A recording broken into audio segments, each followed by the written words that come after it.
my name is Rachel, or Ray, whichever one's fine, and I promised some of you that my first real video on this new YouTube channel would be baking cookies, but someone else did that before I could get to the ingredients, so we won't be doing that.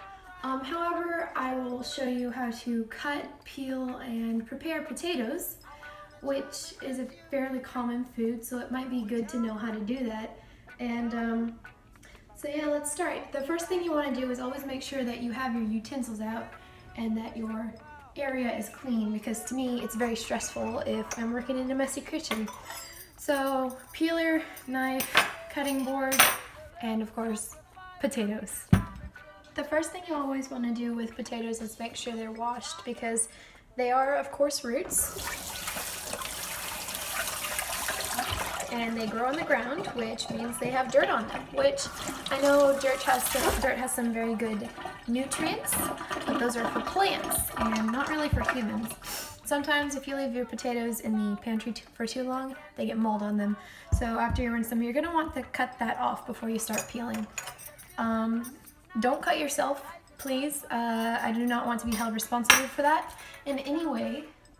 The actual action of peeling a potato, there are two ways. You can do it backwards, like that, or you can do it forwards, which I know most people, that's how you see it in comics or in movies. That's how it's doing. I prefer backwards because, I don't know, I'm probably dangerous pointing it at myself, but I don't like going like this because it hurts my knuckles. I don't know if that's a common issue, but I know it is for me.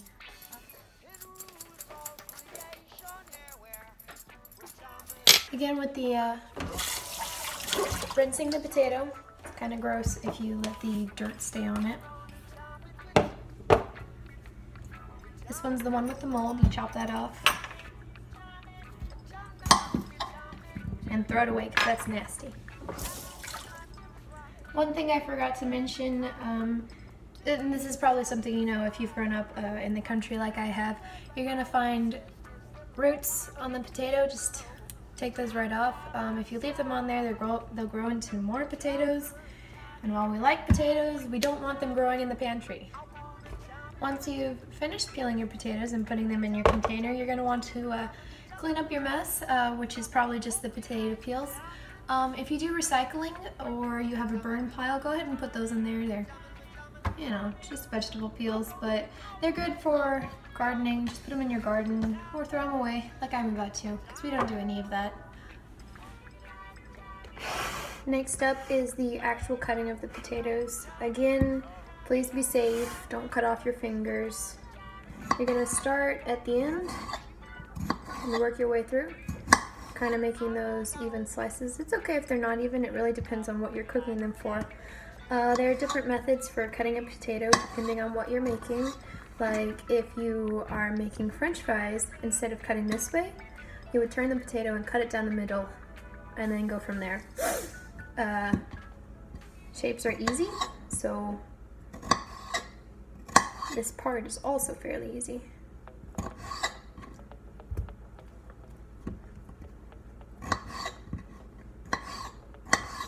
If you leave them out too long, potatoes will go bad, just like avocados. So if you're going to have to use raw potatoes, you're going to have them out for a long while.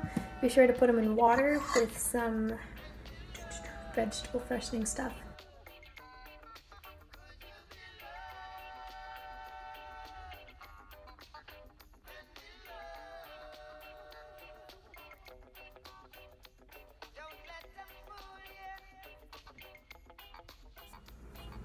So I looked into our cabinet and found what you should be using to be keeping your potatoes and fruit fresh. It's called Fruit Fresh. It's a produce protector, so it works on vegetables and fruit, which is pretty nice when you think about it. So apples, potatoes, avocados. Although personally, when I have to have avocados out for a little bit, I like to put lime juice in it because that just tastes better. I mean, this one advertises no taste, but you know, they're always lying.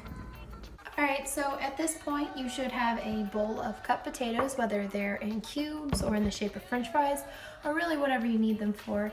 If you want to leave them out for a little bit, be sure to put them in a bowl of water and add some produce protector to make sure that it doesn't go bad. If you're doing this with avocados, be sure to put lime juice in there. It tastes better. And cutting potatoes is basically the same method of cutting celery or carrots or really any type of vegetable with the skin that needs to come off. So these methods are reusable. Whatever you want to do with this potatoes is up to you. For me, today I'm making a beef stew. Most of it's already made. I just need to cut up the potatoes and carrots. And I guess I'll tell you how that works out. If you got all the way through the video, thank you. Congratulations. Now you hopefully know how to peel and cut potatoes, maybe avocados and celery and carrots too.